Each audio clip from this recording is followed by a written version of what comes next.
Hello there, welcome back to AutisticRadio.com. It's lovely that you're finding us, and I know that you're finding us in different places everywhere. There has been a little bit of a problem with the people who are listening to us on Spotify. The feed didn't update recently, so you will have missed out on some of our programming. If you go to our website, AutisticRadio.com, you can catch up on what you've missed. I'm waiting for the Spectrum Voices group to get themselves together in all their studios. Yay! We're making a podcast based on a conversation about the difference between autism and disability and autism and ability. And I know myself that I have always said that I have a problem with the word disability, but I'm gradually getting a different sense of things. Let's see what everyone else tells us about this. They sometimes use the word superpowers about us when we've got abilities, and that sounds as though you're speaking to a 6-year-old. And then when you're an adult, you're asked to take on the mantle of being disabled. And I think our conversation today is about how at the same time a disability is also an ability. Does that factor in anybody else's thinking about this? Yes, it is a bit of a contradiction. The thing with a lot of us is being diagnosed with autism or having an autistic identity revealed, whatever, keep it as wide as possible, is people are adults already, sometimes even late adulthood. So I wouldn't know what it was like, to be a child, but I can imagine, and I'm sure if you do, and I've seen some of this online, that people are calling a child has autism. They kind of say they're gifted, superpower, all sort of things like that. And then when it comes to adulthood, it's like, because of the way that society is and it's kind of set up a certain way, if you don't conform to that ruling, it's looked upon as a disability because you don't appear to be able to conform. And I don't mean like appear, go by the rules. It's like you're unable to. So that's why you're disabled. But never this gift. It's a strange one. It's a skillful one. And you always lose something if you get into a sort of logical, an attitude whole of only always taking it one way. Because it is a that's true, isn't condition with both those dimensions to it. No. Just because we say abilities mustn't stop us being able to discuss limitations in order to empower against them. So it's like the black and whiteness of it. Yeah, the pendulum attitude, yeah. I think a lot of autistic traits are, they have that duality within them. So something that can be a strength is also a weakness depending on context. So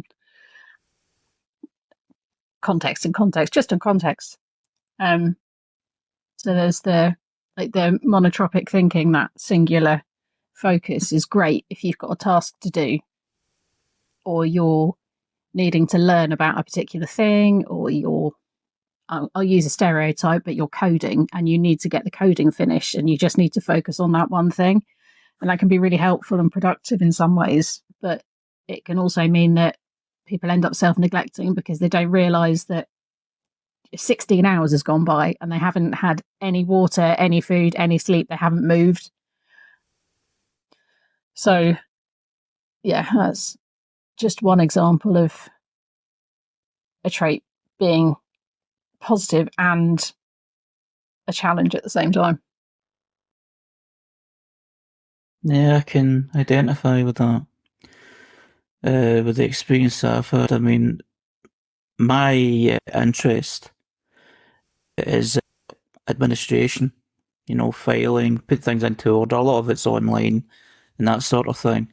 And I recall doing volunteer work for Autism and having to be encouraged to stop for lunch because I had it in my brain to get it done. I want to get it's like finance administration, for that week. And I thought, I want to get this done out the way, done properly, of course, but done so I'm not sitting on it, even though I've got the whole day to do it.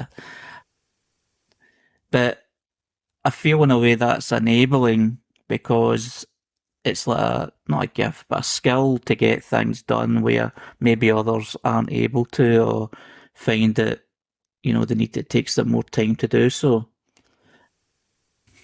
But it's also disabling when you feel it's hard to stop and relax and stop thinking about it for a while, because that can be really draining. And that's kind of part of the reason why I no longer do it, because there's other reasons. I had other commitments. I mean, it was supportive and all that. There was nothing against them at all. It was just that I was doing too much on myself because I found it hard to switch off. Well, that sounds like a bit of self-awareness that you made that decision then, doesn't it? Well, yes. I mean, that's a good thing to remind myself. I mean, at least, but I have learned in the past experiences where I've tried too hard and it would just end up being an anxiety attack once or twice when I was younger. So I keep that in mind as experience, that although I've got this sort of skill set and I can go like a machine, it feels like sometimes there is a limit, and it's to be aware of that limit and try to be kind to yourself. That word that Liz used there, monotropic, that's something that's interesting to me at the moment. What does it mean? It just means sort of singular focused. So mono being one, and tropo, I'm guessing, is focus. So singular focus. I'm going to have to check the etymology of that. No, it certainly identifies with me with what I explained already. I just never heard that word before. That's a quite a good word. Maybe it's something I'll describe myself. New identity. In biology, tropism is the turning of all or part of an organism in a particular direction in response to an external stimulus. So monotropism would be singular direction. It's just amazing, this sort of thing. I mean, this sort of topic, a sort of discussion, the words you learn, the things you learn, and it all makes sense at this particular moment anyway. That singular focus, because I'm well aware of that. There's always this thing, as I've just said before, getting something done. No one's telling me you need to do it right now, you need to finish it right now. It's me saying to myself, you need to finish as soon as possible, and you can't relax until it's finished. Even something, it doesn't need to be work-based, it can be like, changing files in a computer in terms of moving one music file to another folder, that sort of thing. If I started it and to finish it, it's a strange feeling at times. And nobody sees the result of that. It's only me. It's definitely an internal drive rather than an external thing. It is a feature of our neurology. Yeah, no, it isn't someone telling us to do something. Anyone that's dealing with like pathological demand avoidance, or was it persistent drive for autonomy, I think is preferred term. Somebody else telling us to do something, it's like, no, well, I'm not going to do it now. But the monotropism is definitely an internal thing that, other people can't see it. And I think sometimes they maybe people, when they see us behaving in a way like, no, I've got to finish this, I've got to do that, they think, where's you shouldn't put so much pressure on yourself. It's like, this is not pressure on myself. This is the way my brain works. Or they think there must be an external stimulus and we must be like trying not to let somebody down, or, you know, that there's some kind of social motivation to it. But it's like, no, I have to do this for me and I want to. This is how my brain works. I will make myself happy by doing it this way. Yeah. Yeah. Yeah. Does anyone share my feeling that breaking off the task and coming back to it, back into the monotropic state, even into the focus on it, and therefore it's harder, and therefore it's a practical coping strategy to stay on it? Yeah, for sure. It's really hard to like break a task and then come back to it when you've got something that's a long-term project. Yeah. Yes. You can't I identify. Yes. I am Spartacus. Yeah, I totally identify with what Morris is saying. Morris, you're absolutely spot on there. Yeah. That's why you don't want to stop. Because if you stop and then you go, I'll have a wee rest, and then the rest is a bit longer than the... Because sometimes you can go at 100 miles an hour and you're generally tired. It's just the effort to try and get back to it. And then if you're planning for another day, it's a total new effort. And it's in your head that this certain task isn't finished because you stopped it. It's a strange one. But yeah, I know that feeling very well. I remember when I was trying to write some training, and I had about 3 weeks to get it done, and I knew it was only going to take me like 3 hours of concerted effort. So I'm during those 3 weeks, I'm like waiting for the brain mode where I can do this to kick in, and I'm like, all right, I've got it. Okay. I was like, Mum, if the house is on fire, you may talk to me. If not, just don't talk to me. I cannot be interrupted. I have to do this now. And if my focus is broken, I may not get it back. And I have to do this now. And she came in to give me some posts, and I was just like, no, don't, no, go away. It was really distressing to me because I'd said, don't interrupt me. If the house is on fire, fine. But literally anything else, it doesn't matter. You cannot break my focus at the moment. And yeah, I did the thing. I got it all out. And afterwards, I was just like, oh my God, I think I need to go and lie down. But there's no way I couldn't have gone back to that and done that piece of work. I could go back to it and edit it and move things around, but I couldn't have accessed that same mental state again. It's why we hate being interrupted, because it's like, right, you've just broken the chain. I completely understand that. And I think something else really important you said there was about having 3 weeks to do something, knowing that it's going to take a certain period of time, and picking the right moment to do it where everything is in the right place and you can just solely concentrate on that thing for that period of time and make it happen.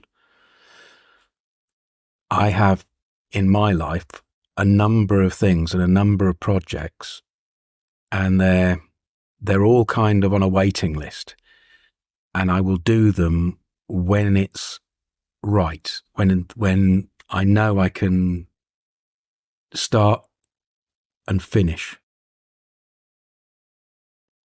Yeah, that's the way I have to work now. I realise this, working out what am I going to do for a job and how am I going to, have income and all of that. So I really do have to be self-employed because I need the autonomy to manage a workload around whether my brain says yes or no on that particular day, and having, a few different things to choose from means I can pick the thing that's sort of most attuned to whatever my brain's up for that day. So stuff does get done, but yeah, I have a sort of my ongoing to-do list, as in projects in progress, is quite long, because there's lots of things on there that require the right sort of brain space. Like they're reading about ABA. I'll do that when I'm in a particular brain space, and I'll just sit and read for 3 or 4 hours and make notes, and and then at some point I'll be like, I need to get up and move because I'm starting to seize up. In a way, I'm almost lucky to have a physical health condition that means I will get into pain if I don't move, because I get that trigger to stand up and move around. Otherwise, I could sit and do it for days. I would just sit and do nothing else. So framing that in the conversation, it's an ability, because that super concentration is enabling you to complete something, deal with a lot of complex things, have them all in your random access memory, have them all at your fingertips, and bring all the threads together in a way that I don't think is necessarily accessible to non-autistic people. I believe that's part of our brain type, and I believe that's one of our abilities, in the same way that it disables us because we have to be in that place to make things happen. Yeah, it's a disability in a traditional workplace, because you can't just go, oh yeah, no, you asked me to do that 3 weeks ago. Yeah, my brain hasn't been up for it. Like, people don't understand that. So it's a disability in a workplace, managing and prioritizing a workload, because even when what's, intellectually you might know that this needs to be done now, but if your brain isn't cooperating with you, you can't force it. There isn't a magic switch that you can use to just go, oh, okay, I'll turn on the focus now.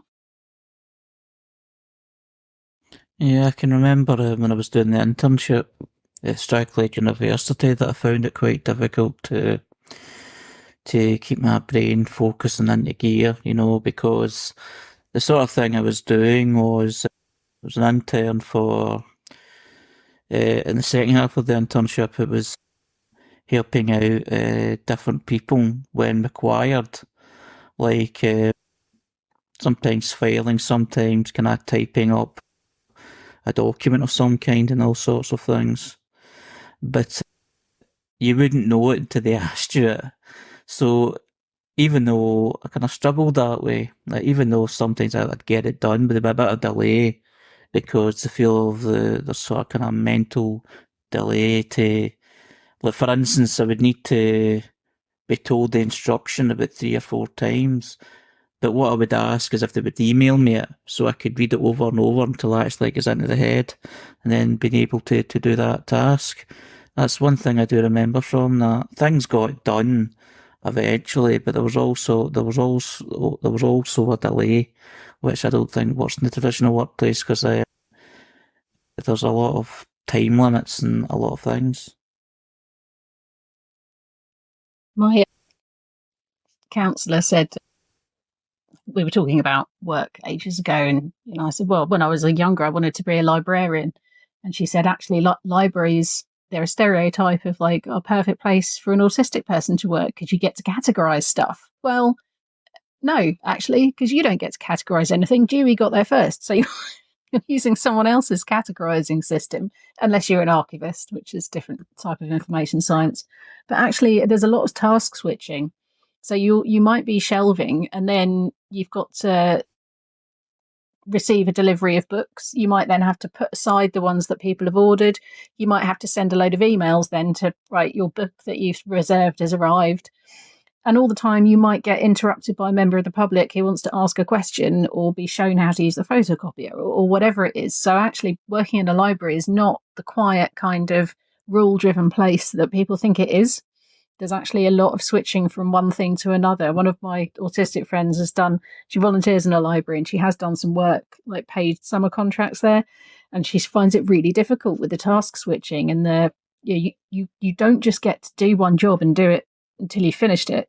You have to keep dealing with can you show me where the books on spiders are, or whatever it is. My illusion has been shattered. I had in my head.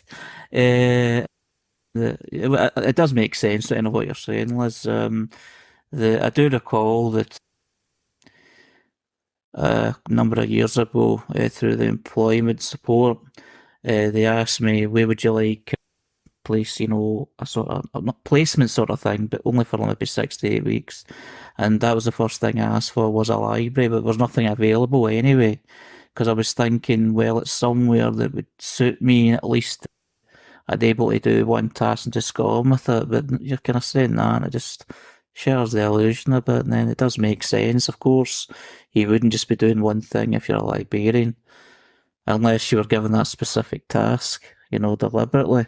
So, yeah, our life is so unfair.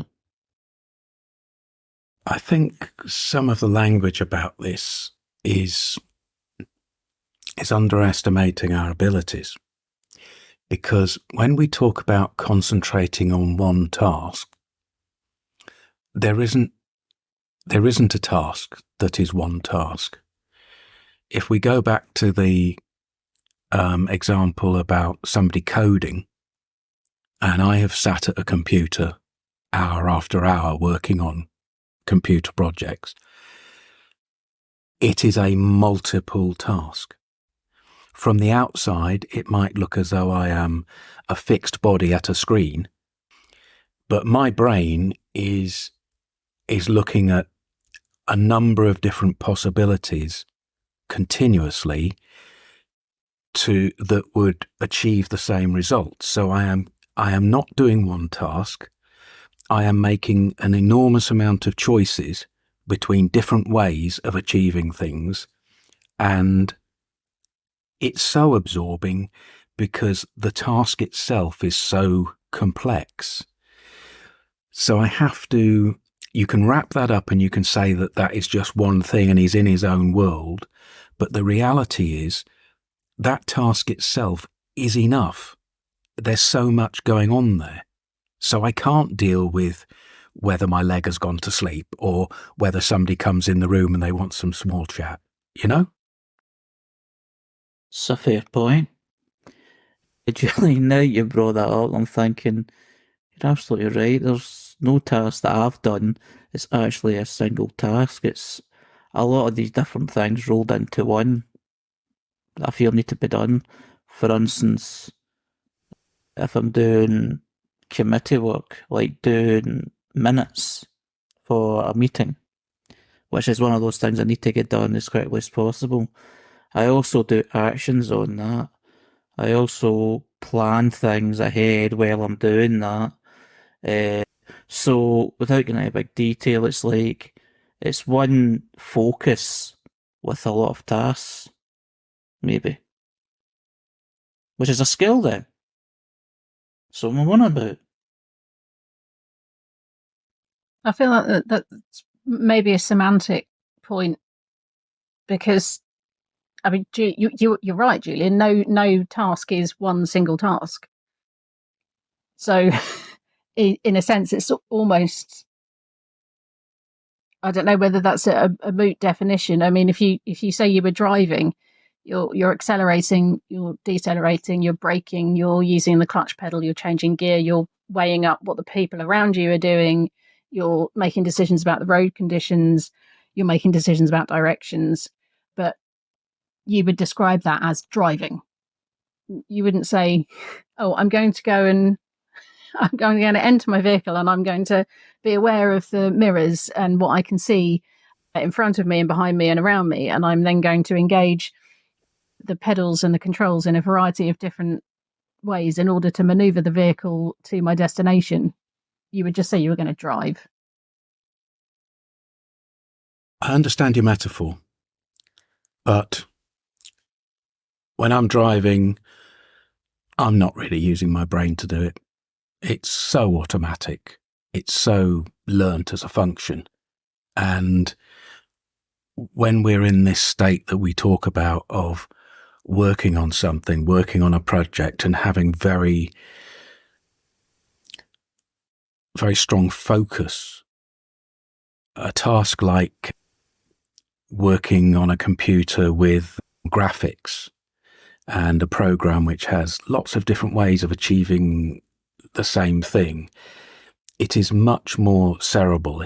You are making many, many more decisions, and fewer of them are automatic. I don't accept. I think when we are really in focus, what's happening is a lot, and it's a lot of tasks running at the same time.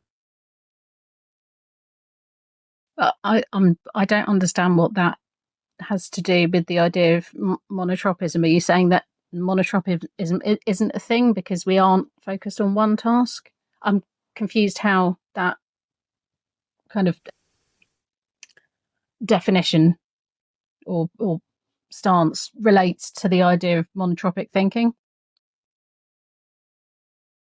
Me too.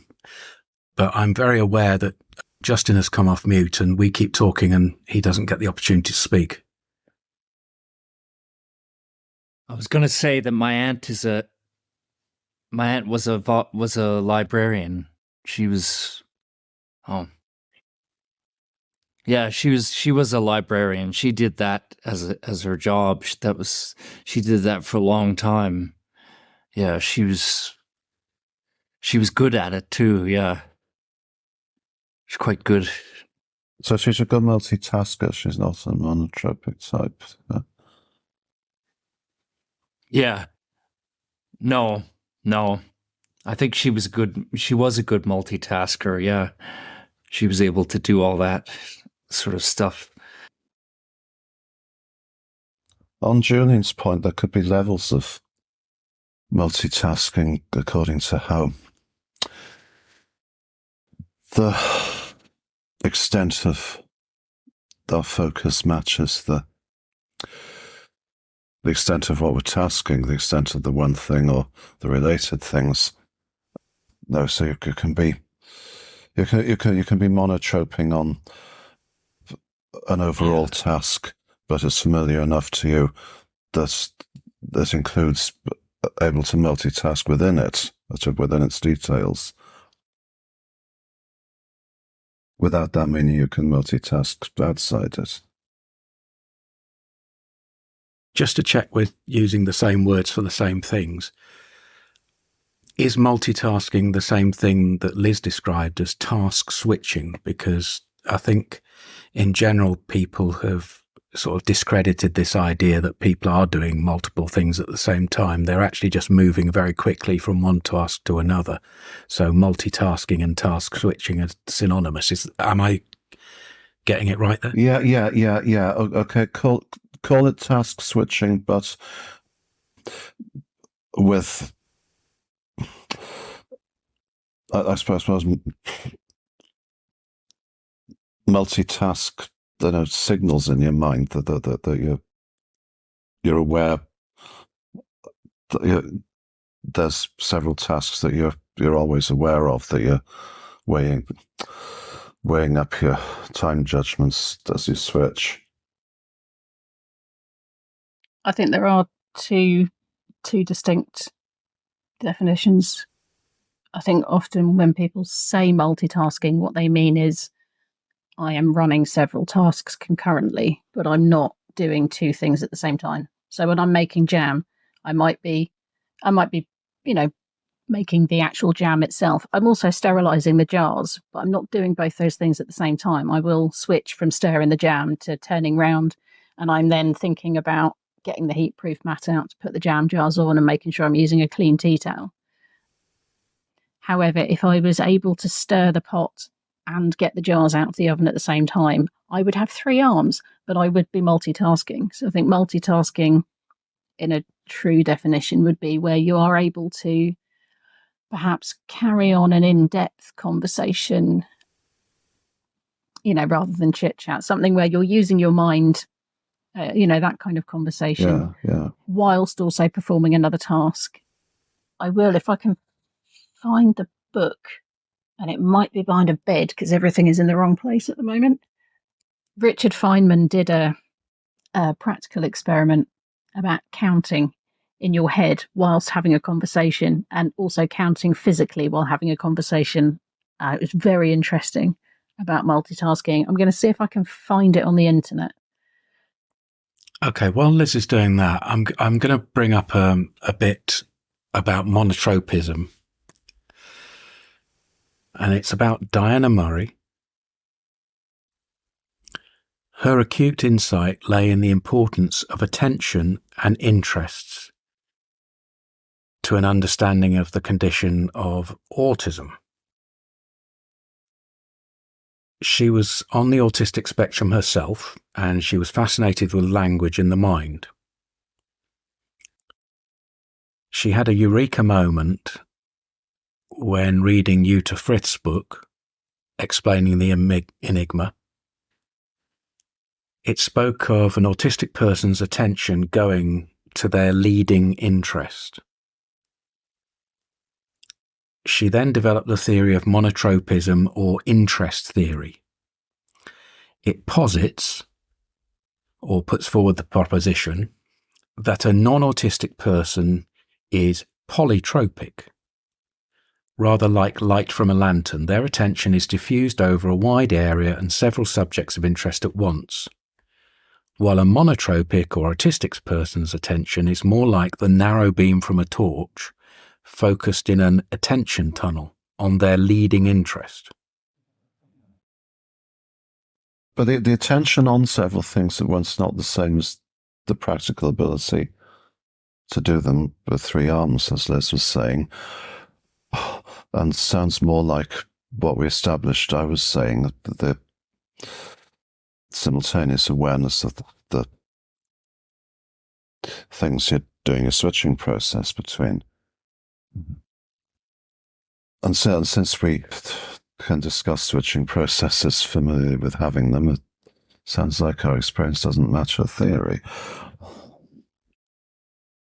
Perhaps there's a kind of Venn diagram crossover between multitasking and frequent task switching, in that in order to effectively run several tasks concurrently, but not be physically doing them all at the same time, such as, if I use the example of making a roast dinner, you put the meat in, and then you have to get the potatoes ready, and you parboil them or whatever, and then you put them in, and then you prep the veg. So your main task is making a roast dinner, but there are many subtasks within that. Yes. That you're not doing all at the same time, but you do need to attend. So you do need to have the ability to be aware of those tasks happening and where you are in those tasks in order to go back to them at the right time.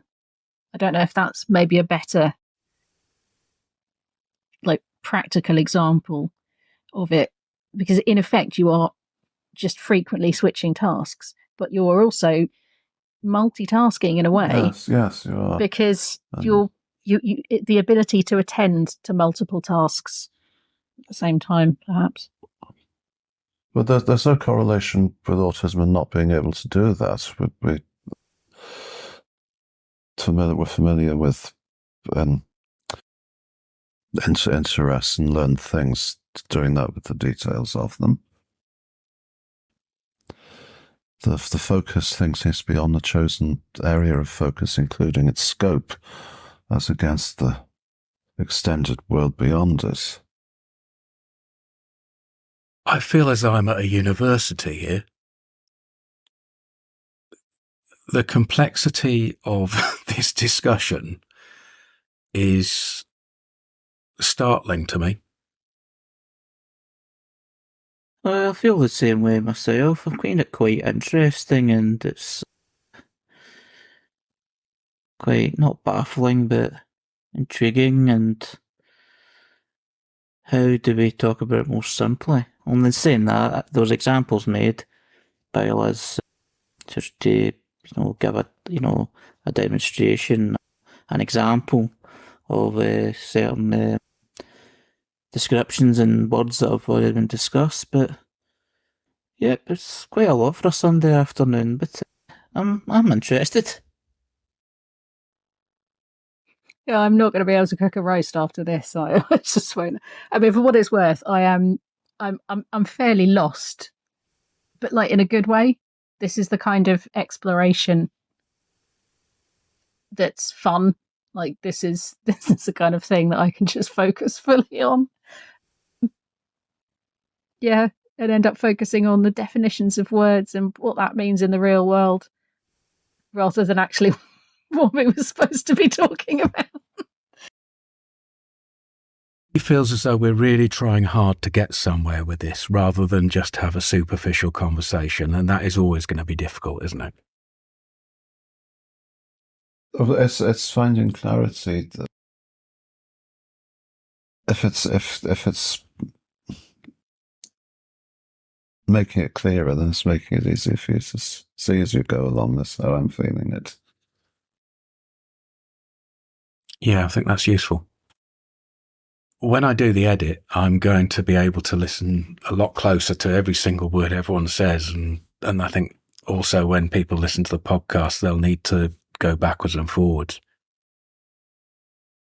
The thing about this monotropism theory is that it has a history of the politics, because at the same time, monotropism was the theory that went against Simon Baron-Cohen's 1985 research about the theory of mind and people's mental states.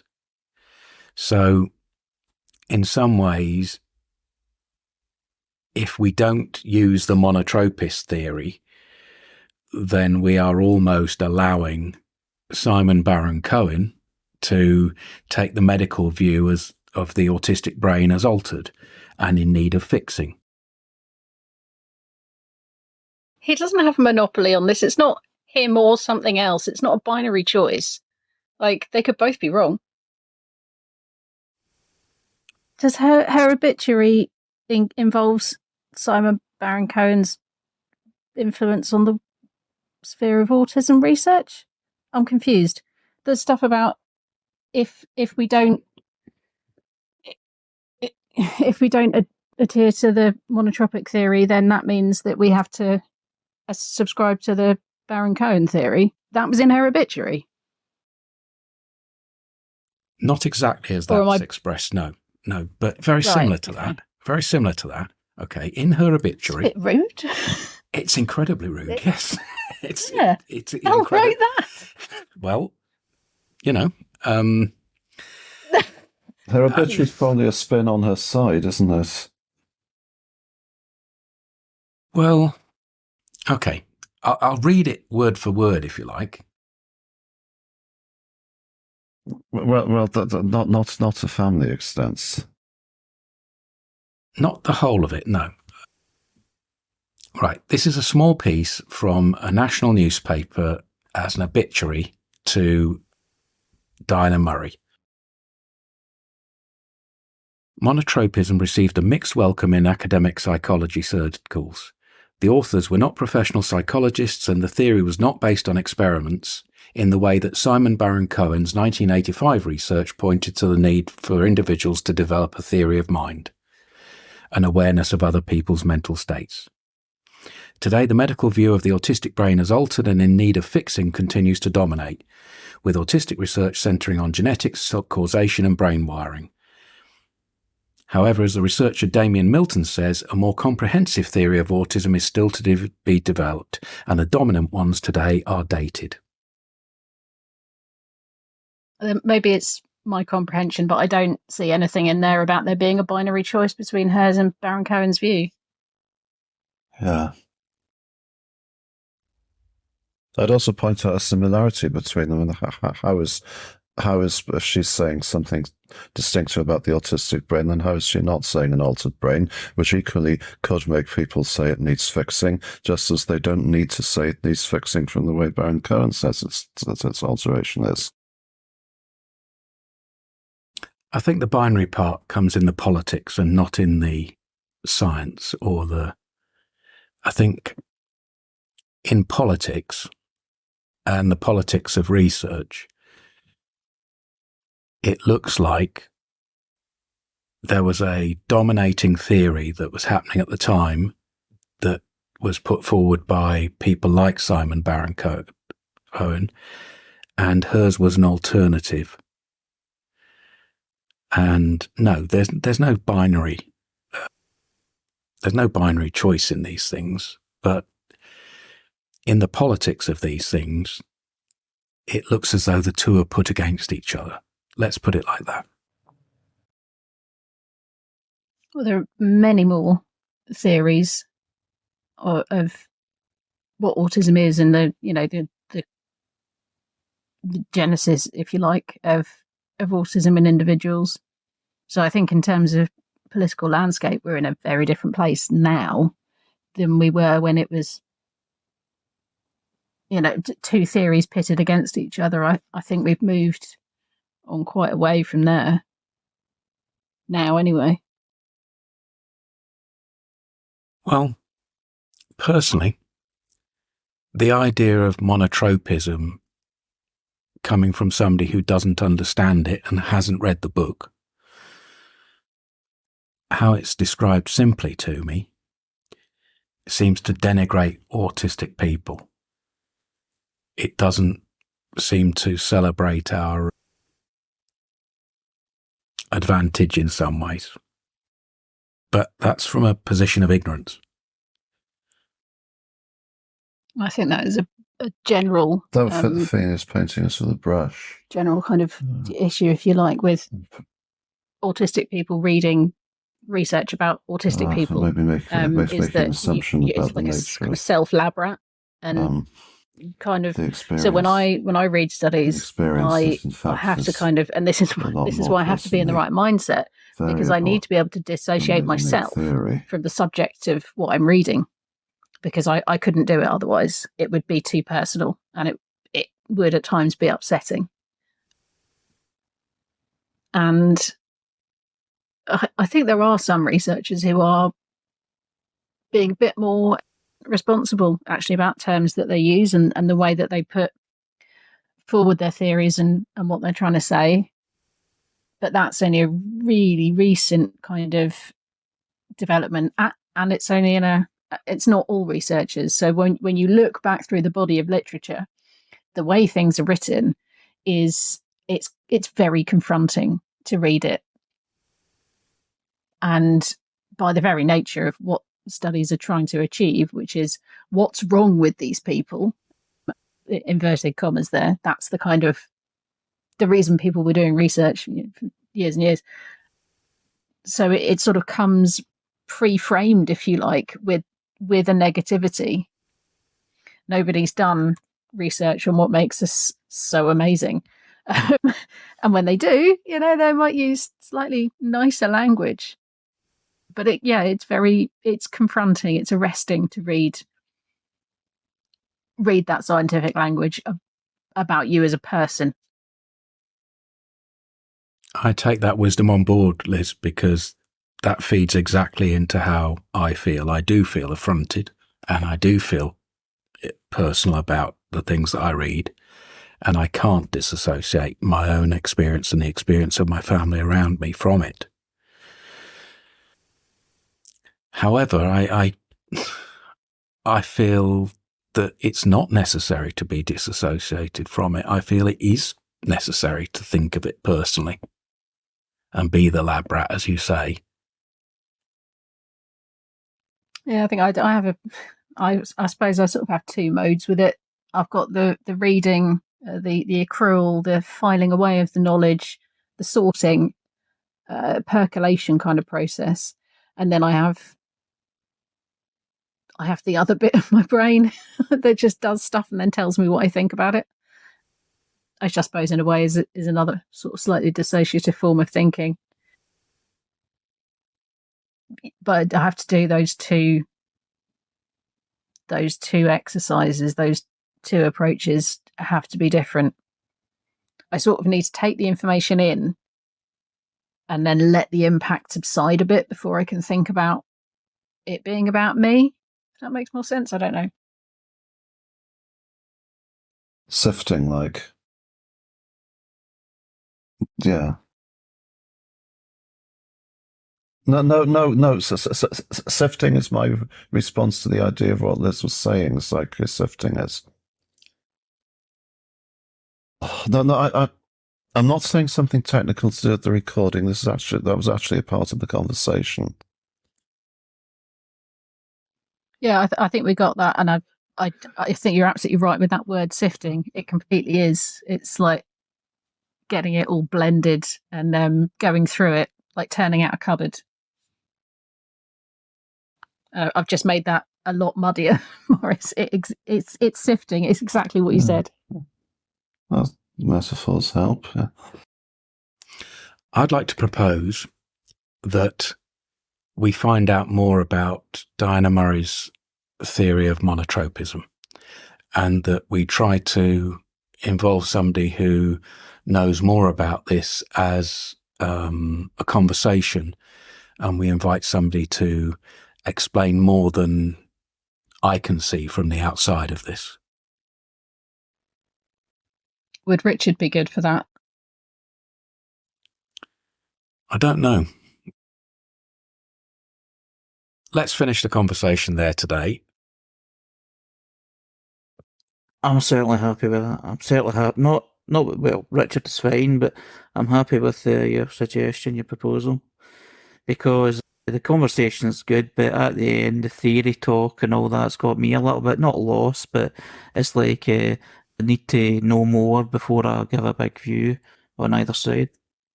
But it's interesting.